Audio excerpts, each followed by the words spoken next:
Ciao, tutti. I'm Erica Cicero from Cicero Law LLC. Welcome to your Jure Sanguinis moment of the week.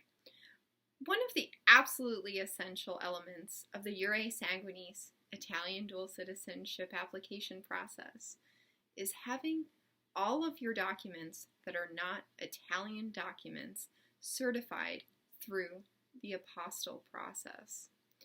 And of course, translated officially into Italian. But what is an apostille? An apostille is a form of authentication issued to documents for use in countries that participate in the Hague Convention of 1961.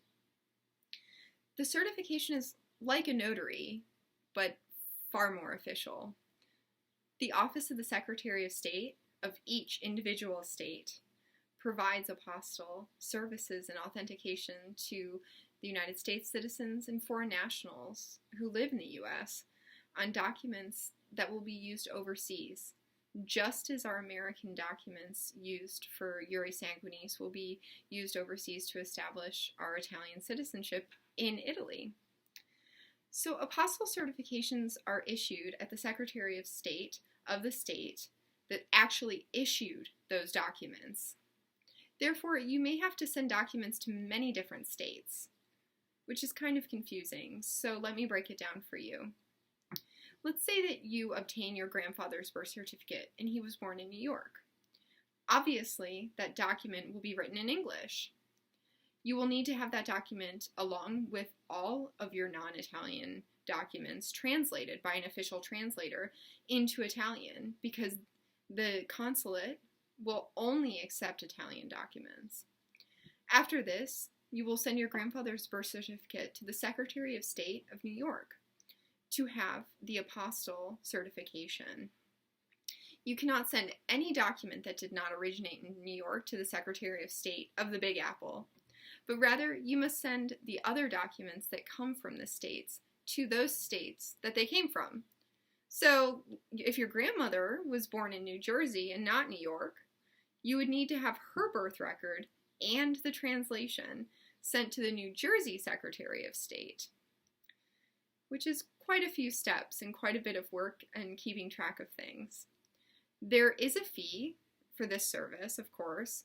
The average cost for an apostille is around $50. However, some states, like New York and California, that do a lot of certification for overseas and countries that participate in the Hague Convention, they may require more money, and they sometimes take quite a bit more time because they have so many more documents to actually go through and certify.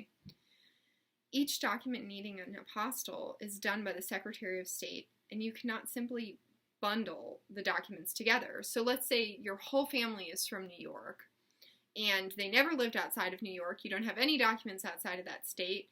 You can't just pay the fee once and have the Secretary of State certify those with an apostille, just one. You would have to do each individual document. So if you have 50 documents, which would be quite a few, but even if you had that many, you would have to have each one of the 50 obtain that certification. And so you must pay for them, which is very, very costly, unfortunately. So it's important to remember that your Italian documents, though, because they are from Italy and they have their Italian certification on them, and they are written in Italian, they don't need to be translated, and they also don't need this certification. So it's quite interesting and almost archaic what these apostilles look like. Depending on the Secretary of State in the United States, you'll have different ones. I've seen ones that are gold stickers that are really large, and they take over half the document. I've seen others that are wax, and I've even seen the documents sealed together with wax and ribbon, almost as if it's from the Victorian era. It's very official and much more official than a simple notary stamp. And it's important to remember that these apostilles don't expire. So if you aren't able to get an appointment with the Italian consulate for sometimes years, your documents aren't going to expire as long as they have that stamp. So when you have your citizenship appointment with the Italian consulate, they will not accept your application of your non-Italian documents that aren't translated officially, and if they don't have that apostille. Without that, you're going to be sent home with what they call homework, and then you have to have another appointment, and sometimes that means waiting years. If you're interested in discovering if you qualify for Jure Sanguinis, and if you want someone to do this process for you, because it can be quite the headache, please contact my office and we can start the inquiry process. My contact information is listed below. If you haven't done so already, please like and subscribe for more weekly content. Ciao!